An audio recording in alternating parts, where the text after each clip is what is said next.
রাজ্য ভোটার তালিকায় অনিয়মের অভিযোগে ভারতের নির্বাচন কমিশন সম্প্রতি 4 আধিকারিককে সাসপেন্ড করে এফআইআর নির্দেশ দিয়েছে। এরপরে মুখ্যমন্ত্রী মমতা বন্দ্যোপাধ্যায় সরাসরি নির্বাচন কমিশনের বিরুদ্ধে তোপ দেগেছেন, জানিয়ে শুরু হয়েছে রাজনৈতিক তরজা।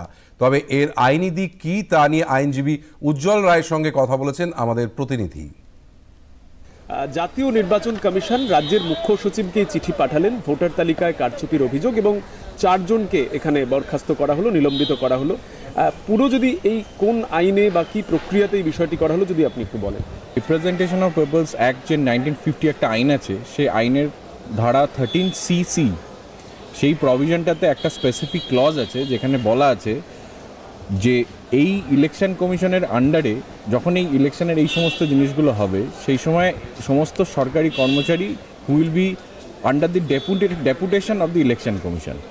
তো তার মানেটা এটাই যে যারা সরকারি কর্মচারী, যারা এই সমস্ত ইলেকশন ডিউটিটা করছেন, তাদের এমপ্লয়ার কিন্তু অ্যাট দ্যাট পার্টিকুলার টাইম হচ্ছে ইলেকশন কমিশন অফ ইন্ডিয়া। তো employer is election Commission of India মানেটা কি?